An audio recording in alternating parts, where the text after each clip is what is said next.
Despite being the 4th patch of a set, we actually have one of the biggest patches coming in right now for set 15, so let's just get right into it. Let's look at the buffs. We have Heavyweight, Mighty Mech, Wraith, Sivir, Janna, Vi, Malzahar, Smolder, Ziggs, Poppy, Samira, Twisted Fate, and Zyra all getting buffs, along with Give 'em the Chair, 9,000 volts, Twilight Assault, and 9 items being buffed up actually. After that, we have some nerfs for Prodigy, Protector, Malphite, Kai'Sa, Senna, Udyr, Cassante, Leona, Ryze, and Yuumi. I hope that since they're nerfing Cassante, they buff his all-out power-up, because I think that one was pretty fun to play around. But they're also nerfing 6 items, a lot of the artifacts, Flicker Blade, Fishbones, and Locket. Pretty much the 3 OP ones that everyone's complaining about.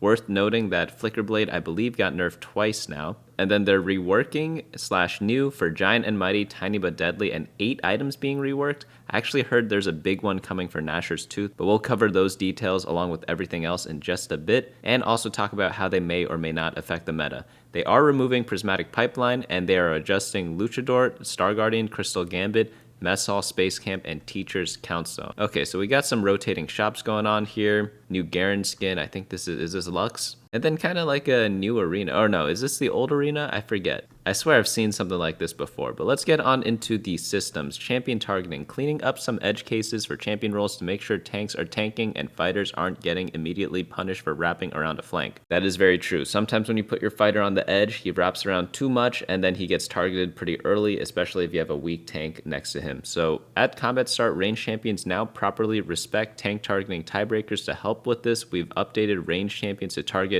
before melee champions move. This should prevent range champions from targeting a wrapping fighter that would normally be protected by their adjacent tank. So you heard that here first. If you want to be protected, wrapping up is completely fine. So champion roles, we have fighters. Whoa, big change. No longer gain 8 to 20% Omnivamp per stage.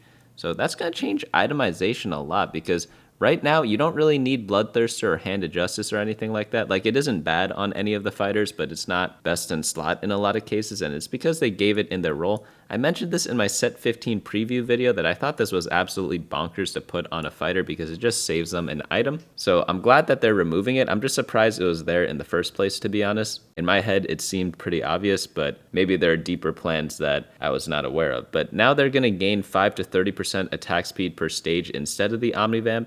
So in stage 2, it's going to be 5, then 10, then 20, then 30, then 30. Some fighters' base attack speed have been modified to compensate for this, that's fine. And then all assassins had their role changed to fighter, and they're removing the assassin trait. Assassin was a little weird. They get targeted less. I think they gain mana a little bit differently, but yeah, I'm glad that they're making this Omnivamp change, because I thought it was just weird because you just didn't really need to build certain items. So now let's get into the role stat changes.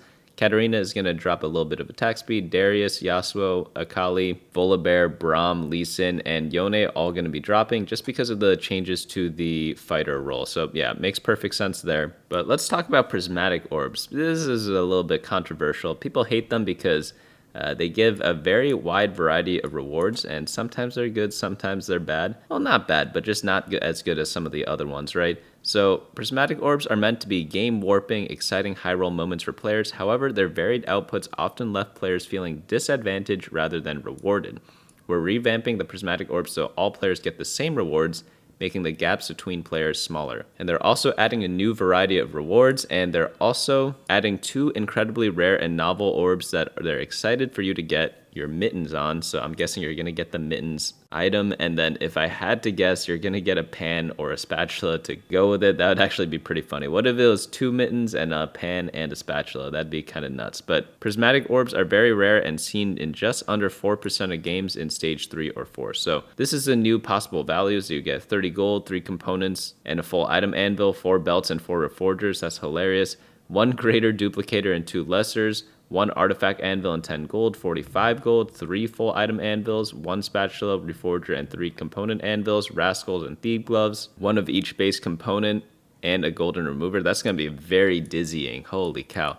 40 gold and 20 rerolls. That's insane too. 1 radiant lucky chest and 2 5-cost champions, 1 spatula, a frying pan, and 40 gold, a tiny present, and a fishy reward. I'm guessing one of these 2 is the mitten stuff. So Gold orbs. Artifacts are too common and over the power budget for our gold orbs, so we're taking them out and increasing the odds of other gold rewards. So artifact anvil odds are going to be erased, and then duplicator going to be bumped up 2.5, and then 2/5 cost is going to be bumped up by 2.5 as well to make up for that. Yeah, artifact anvils, if you ever get like a double combo of one of them, it could just be game over after that. So I wonder if making this a random artifact would change anything. No, because then some players get really lucky and then it's just even more high roll and less uncontrollable. Yeah, just remove it. Yeah, that makes sense. Loot subscription, artifact anvil rewards replaced with a 1 completed item anvil and 1 salvager. Okay, makes perfect sense. That's from loot subscription. They are keeping the opening encounter where everyone gets an artifact anvil, so that one is still going to be there. And then for the PvE rounds, they're making it a little bit easier to face. Krug's base AD is going to be dropped by 110 to 95, and then Crab Rave Stage 5, damage increase per jump is going to be reduced from 100 to 99. So that's going to be a little bit easier to kill. Crab Rave, very, very dangerous if you have not faced it yet. But large changes, large like a bouncing Zac balloon. They're going to be buffing Crystal Gambit, but nerfing the stage 4 multiplier. So the early game is buffed, the late game cash outs are going to be nerfed. So those risky stage 4 cash outs are going to be a little trickier to play. Do they talk about it here? Not really. Heavyweight health is going to be bumped up at 6 heavyweight. I've never actually played 6 heavyweight in my life before. I might try it now because they did get buffed up a little bit, but we'll have to see what other changes they have in store for them. Luchador no longer grants immunity and untargetability before jumping. Champions will heal before damage is dealt, allowing them to survive if they would out-heal the damage. Champions no longer run backwards before leaping. So what this does is that it no longer, if you put Mundo in front, he no longer de-aggros, and then they could potentially, the enemy units, go to your backline. So that's a pretty good fix right there. Luchador healing, it's going to be bumped up from 15 to 25 and 35 to 50. That's actually disgusting huge. So what this change really affects is this is a buff for Dr. Mundo and Braum, but probably a nerf for Volibear, because Volibear, he definitely benefited a lot from the aggro D-drop. It was pretty much a free Edge of Night for him, basically. But now that that no longer happens, he's going to be a bit weaker, so they might need to compensate the buff for him. I don't think this is enough, but this is definitely a very good buff for Mundo and Braum because they like being in the front and they like tanking. I guess Braum is like, he's break-even, right? Because he could be a tank, he could be a fighter, but Mundo definitely likes this a lot. Mighty Mech base mech health is going to be bumped up by 100 health. Prodigy team-wide mana regen is going to be changed from 1123, Fibonacci sequence, all the way to 1 at all levels. So that's a big nerf to Prodigy comp. Do they talk about it here? Prodigy is one of our top performing comps, no surprise. Bunnymuffins.lol/meta had it in the S tier. In case you did not know, I update and maintain a tier list for TFT every single patch that is out, so definitely check that out if you have not already. But we have very detailed explanations on how to play pretty much every single comp, so very nice stuff there. So not all prodigies are making high enough grades to be S tier. We're trimming some of the team-wide power of the trait while nerfing the strongest piece of the comp. This allows us to give just a tad of power to the least prodigious prodigy, Malzahar. I actually think Malzahar is fine. He did lose his like solo carry build. Maybe they're bringing that back. We'll have to see how they do that. But Protector Shield amount, going to be nerfed a little bit at all levels. Wraith Shadow Cadence is going to be buffed. Wow, 6 Wraith back on the table. I think 6 Wraith was already viable in the last patch if you had a Wraith emblem, so now it's definitely viable, you know? Star Guardian individual bonuses is going to be changed a bit. Rel is going to be, they're all going to be buffed. I think I heard about this before. They're like nerfing also, yeah, okay. Currently, the trait power of Star Guardian is too heavily skewed towards the deeper end of the vertical, so that means going to 8 or 9 Star Guardian. We're making adjustments across the board to allow the trait to be more splashable, stronger earlier, and a tad weaker later. So that's how they're doing this. So they're buffing up the base values, but lowering the scaling as we see down here. I think that's fair, you know, but it did feel pretty silly that like you just play all the Star Guardians and like you don't really care about anything else. Like even the 1-cost units, if you have like a 2-star legendary, you're like, no, I'm playing the 1-cost unit because the Star Guardian bonus was so much, right? So I think it's fair, right? Maybe there are situations where you deviate from the vertical later on in the game and play like 2-star Zyra, 2-star TF with like maybe 6 or even 5-star Guardian. Maybe that's a thing. We'll have to check the stats later. But let's move on into 1-cost units, Malphite. So yeah, Malphite's completely bonkers broken in the early game. I love him so much. He's so easy to play, but he's getting at the nerf. So 50 health and magic resist per item is being dropped by 8.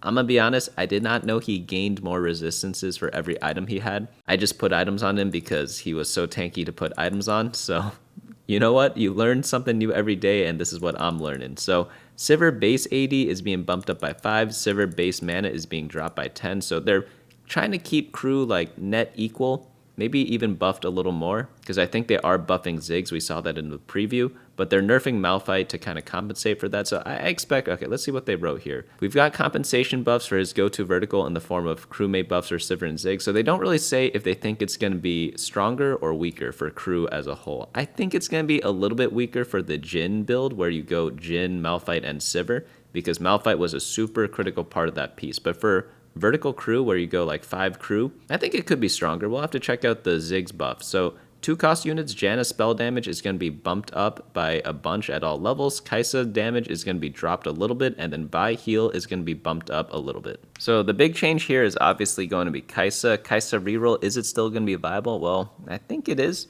With Fishbones especially, or any of the other artifacts, still definitely going to be very strong. Keep in mind, even though this AD doesn't seem like a lot, because it's just like 2 AD here, 3, and then 6 there, it actually is a lot because she scales a lot based on attack damage. So when you have a lot of attack damage, like the base AD matters, right? Because AD multiplies off each other when you put AD items on a unit. So it definitely feels bigger than it looks. But let's go into the 3 cost units. So I heard they're bringing 3 cost reroll back because they buffed a lot of the 3 cost units. So Malzahar for 1, 5 mana buff. That's actually huge because he's going to cast a lot. I could imagine Dawncore being pretty good on him. Blighting Jewel, obviously. Mana Zane, probably some others. But it should be fun to play a Malzahar Rammus reroll. That comp was very popular in the public beta environment before the set came out, so hopefully that builds back because I really like it a lot. Senna's core gameplay logic has been rewritten. She's now more responsive in ending her spell if no valid targets are within her beam. She is now also able to attack and move significantly earlier after her spell ends. So Senna's spell damage is going to be dropped to compensate for that, but I believe they said this was going to be a buff. So blah, blah, blah. Okay, this is a buff. So we're tagging on a damage nerf to her newly super reliable ability. So it should be a buff. We'll keep track on it. On teamfight.lol for the last patch, the previous one, we have Senna as a 3.36 3-star average placement. This is played a lot in the Rise build. In general, she's a 4.23. So we'll keep those numbers in mind as the new patch comes out and kind of compare the data with each other, because that'd be interesting to kind of know. Smolder damage is going to be bumped up a little bit. Yeah, Smolder felt a little weak in the last patch. No one was playing Smolder.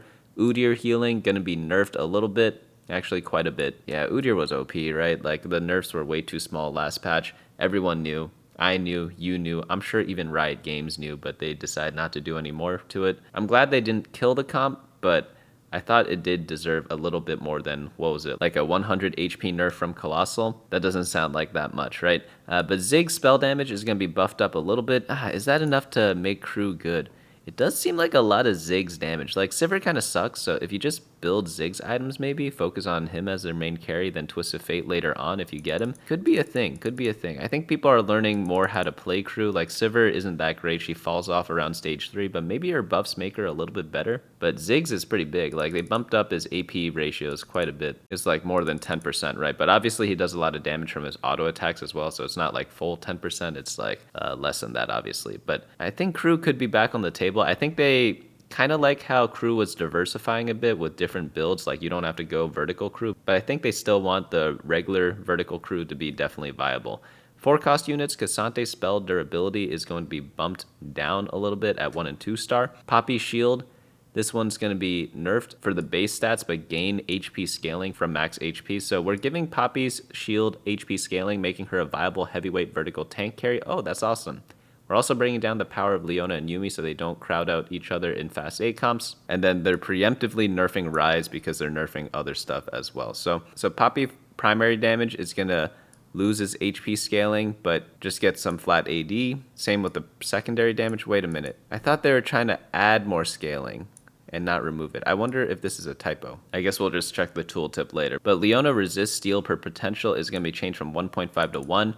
Rise Mentor spell damage is going to be dropped a little bit. Same with the Geezer damage. And then Samira's single target damage is going to receive a buff. Wow, really? Are they buffing Samira? I thought Soul Fighter was already pretty solid. If anything, I think they need to buff Volibear because, I don't know, like with the Luchador change, he kind of just loses a free aggro drop. So isn't that pretty consequential? We'll have to see. Yuumi damage per page is going to be dropped a little bit. Wow, so the Yuumi Leona comp is getting hit in 3 different ways. So you have to keep in mind that Leona gets tanky because she casts a lot, and she gains like a shield and steals resistances based on how many units are near her, and that allows Yuumi to get a lot of casts off. Because they lowered the Prodigy mana regen for the rest of the team, I don't know if Leona's going to cast as much because you see this change over here, right? Team-wide mana regen is being dropped to 1 at all levels. Normally she had 3, and my Leona would cast a lot, and if she didn't get that first cast off, she would not get the second cast off. Or if she did not get the second cast off, she would not get the third cast off. So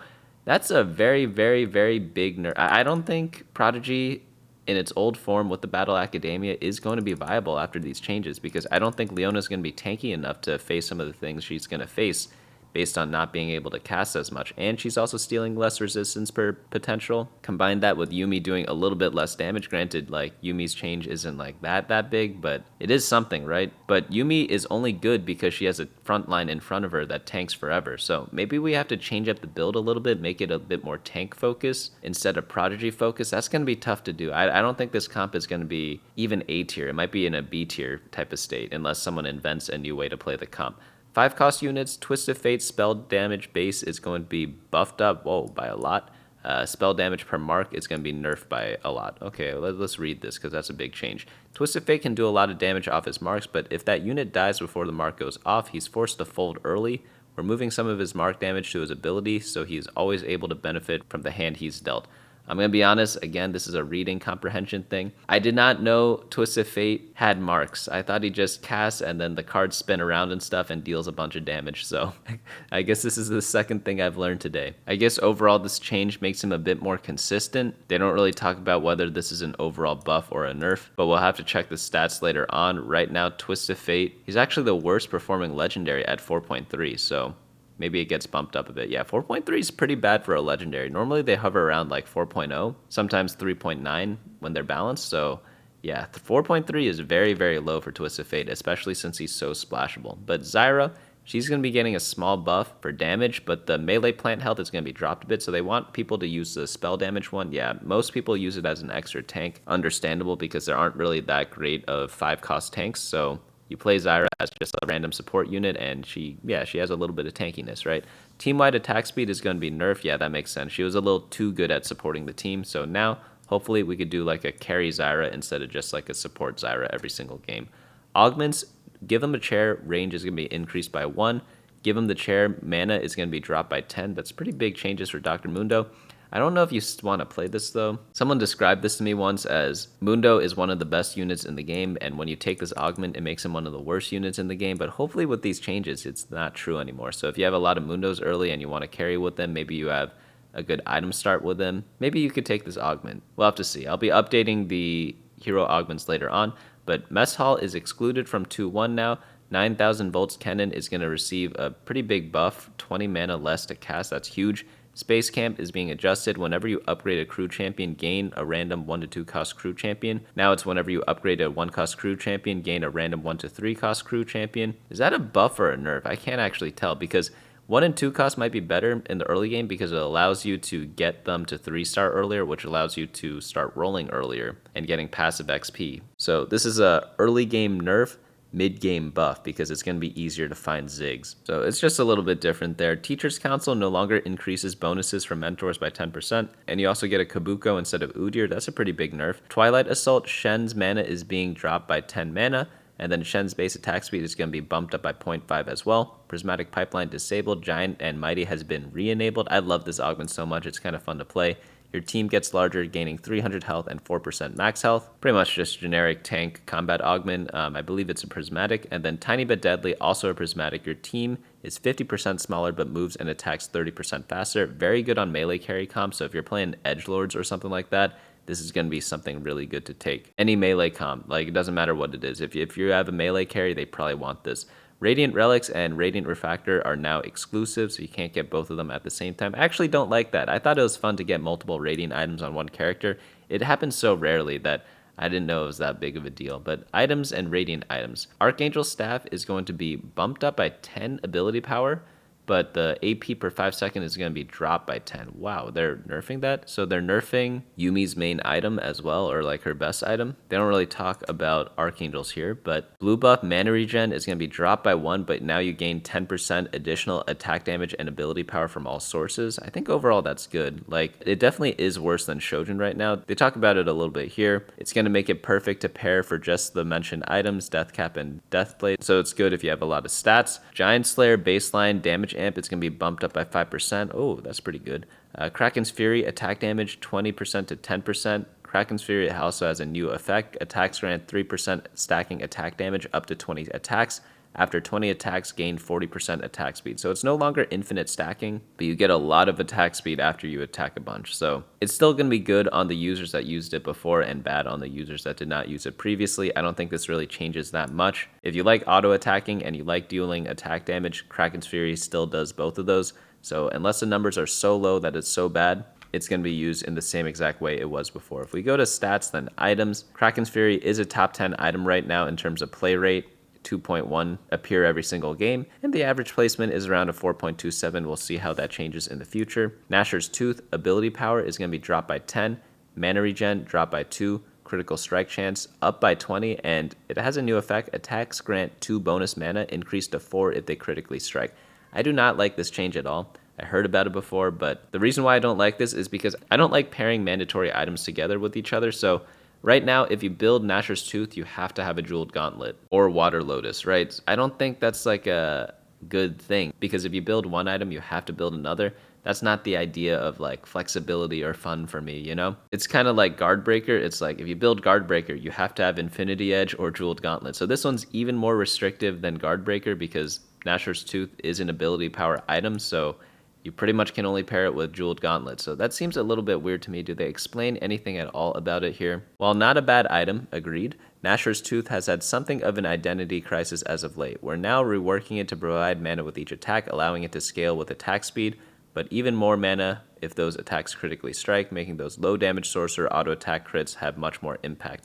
You know what this would be really good on? It'd probably be good on something like a Syndra, maybe like Kog'Maw as well, because they auto-attack a lot. Syndra auto-attacks because Star Guardians auto-attack a bunch. But yeah, they say remember to pair it with other crit items to get the most out of the item slot, but that just forces you to build those exact items, right? That seems weird to me. Quicksilver base attack speed is going to be dropped by 20%, and it has a new effect, grants 3% stacking attack speed per second. Did it not do that already? I swear it did that before. Maybe they changed it a while back. I haven't built Quicksilver this whole set, so I have not been reading its tooltip recently. I just know it wasn't that great. Red buff attack speed bumped up by 5%, and then they're changing all the radiants to reflect the changes they made in all the other items. Now onto artifacts. This is a big one. Fishbone's attack speed dropped by 20%. Wow.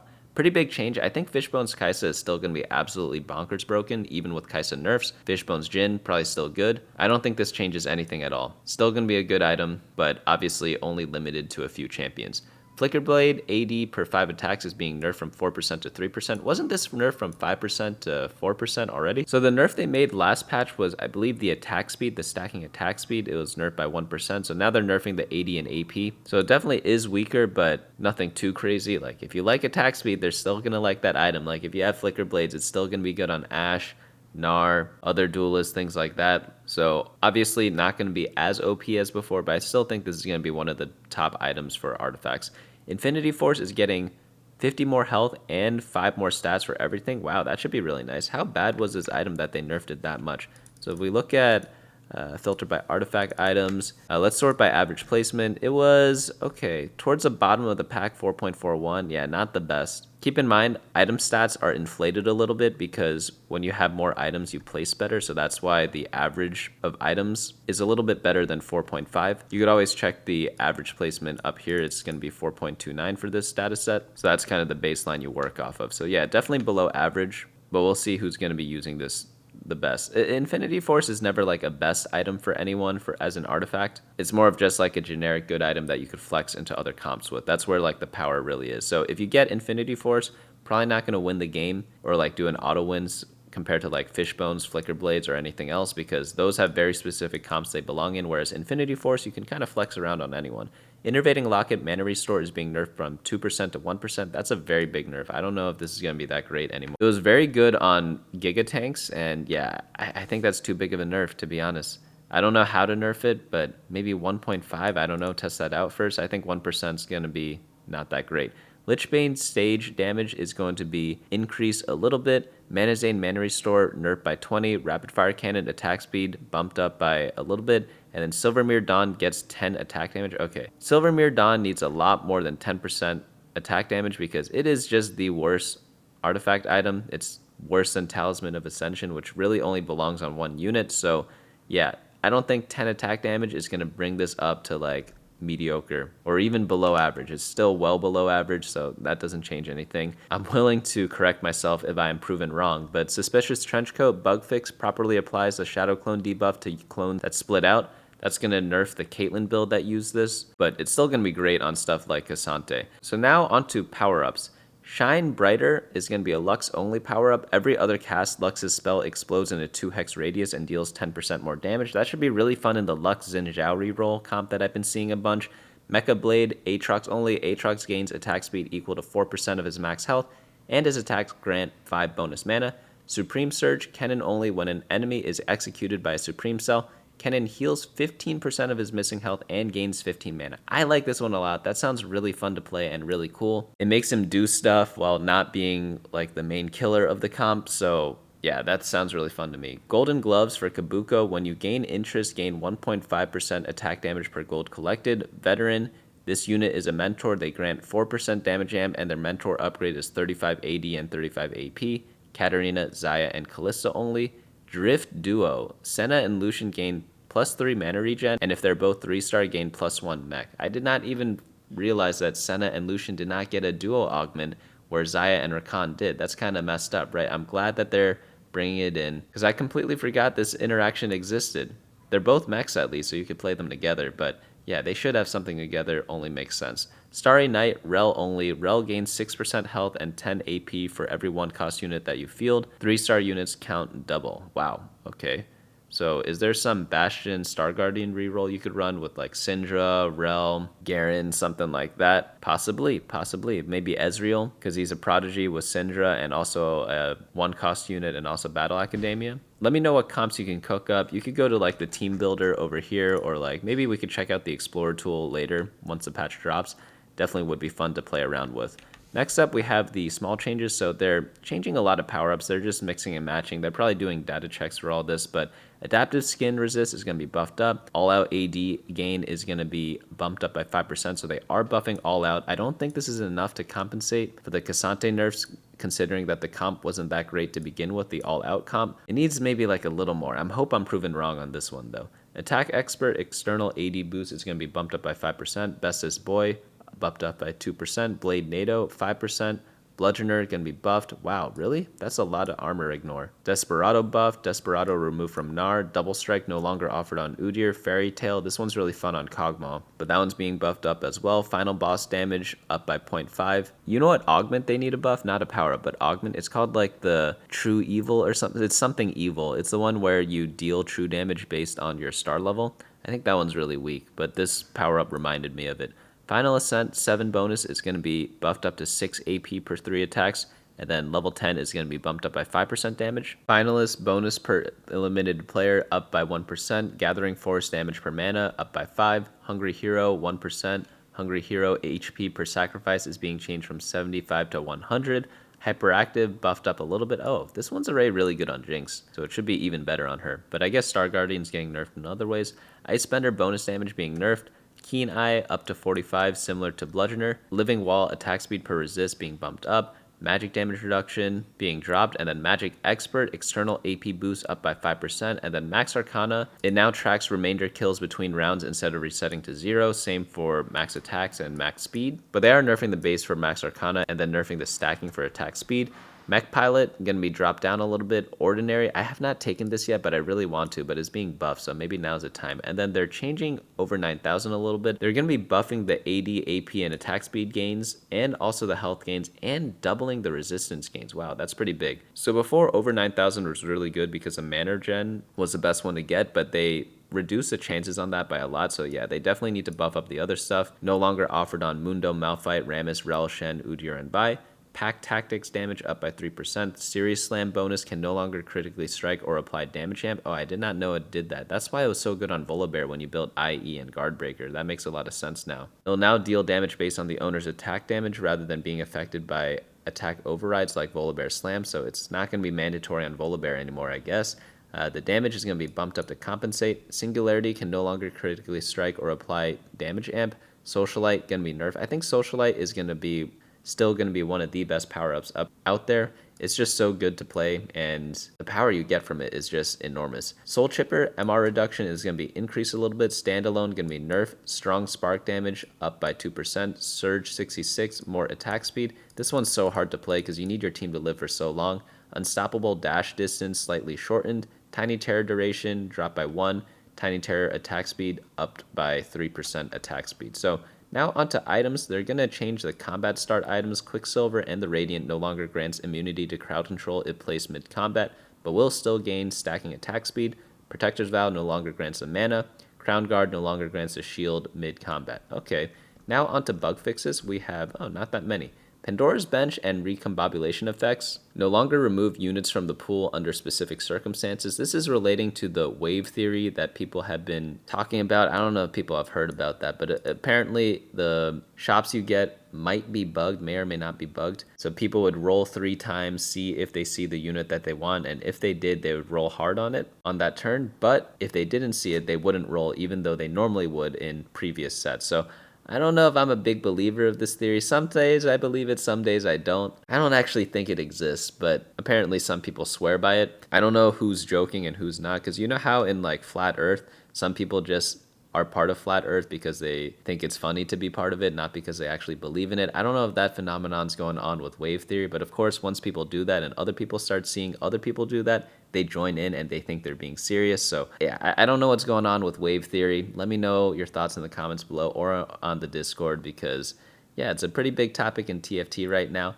There's some days where I'm like a big believer in wave theory, and then some days I'm just like, maybe it isn't a thing. But they are saying that Pandora's Bench and Recombobulator does affect something with the pools, but I guarantee you people were complaining about the waves when these two augments were not even offered. So there's that. But fix a bug that caused power-up removers to not properly work when combining their stacks, requiring an additional use. Oh yeah, one more thing on this. People show like 1 in a million games and they're like, how could this be possible if it weren't for wave theory? Well, guess what? Like, there probably are a million games played at TFT. In fact, every single patch, there's just like, there's a lot. There's, in our Explorer for Emerald Plus, there are 4.6 million games. There's probably even more than that if you include every single rating and also include China. So yeah, 1 in a million games, like, it's going to happen to someone. There's going to be 1 in 10 million games that happen to people. So those examples don't really help that much unless we see a ton of them, right? But yeah, it's bound to happen to some people, right? That's kind of why chance is a thing. But Ultra Stance no longer loses its traits when Lee Sin would die in combat. Ultra Stance no longer sometimes persists when Lee Sin is returned to the unit pool. Yeah, you know how sometimes you'd get 2 stances with Lee Sin? It's probably from that. Monster trainers correctly update their health at planning phase start instead of only when moved or at combat start. 9,000 volts Kennen has a proper 4-star scaling for his passive damage. Mana granted from the Augment Lit Fuse now properly banks mana. And then fix a bug where some units with extended mana locks could benefit from mana regen during their mana lock. Story 7 has been removed from Double Up. Crown and Demacia now tracks the champion's role instead of position for determining the bonus. Fix the bug with Crystal Gambit not doing double down in Talker's Trials. Ziggs now properly triggers on-hit effects like Wit's End. Are you telling me he didn't do that before? No way. Let's check it out. So we could type in Ziggs here, and then we could go to items, and what was the item? Wit's End? 5.2. Oh my god. This is like a tailor-made item for Ziggs, right? Well, minus the healing part, but for the attack speed part, like the bonus damage on hit, that sounds pretty big for Ziggs considering you build Rage Blade on him. But 5.26, yeah, that definitely was bugged and not working. Radiant Lucky item chest now gives an item if the armory times out. Icebender properly chills 20 instead of 30%. Fix an issue where shadow clone versions of monster trainers would be counted as the strongest over the real copy. Fix a rounding error in 100 push-ups that caused the first 6 rerolls to not count properly towards the total.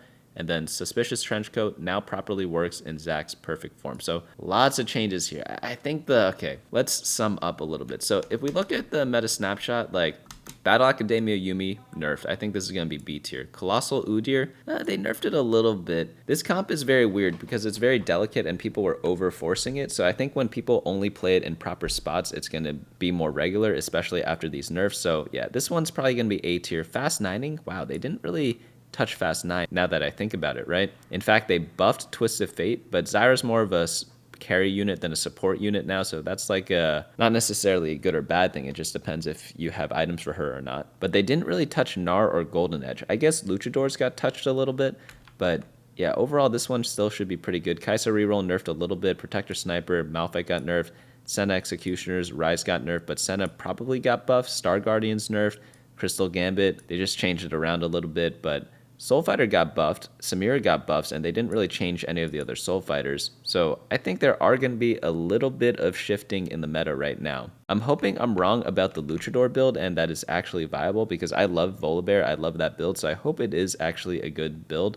But from what I'm thinking, Volibear losing the Diagro, that hurts so much, right? So sometimes he gets randomly targeted, you know, so I don't know how that's going to work out for him. But the item stuff, obviously big changes there. It's going to change the way we build things a little bit, but not too much because all the items, they kind of maintain their same identity, even though they're slightly different. But we'll have to see. A lot of 3 costs got buffed, so I'm excited to see like Malzahar reroll, and then since other people are rerolling 3 costs, like maybe you could do Smolder and Kog'Maw reroll. That'd be kind of fun to see, so hopefully we get that somewhere in this patch. But I'm going to be updating the meta snapshot on bunnymuffins.lol, but before that's out, you could just do data checks. It's going to be switched to the new patch whenever they do that on teamfight.lol, so definitely good stuff there.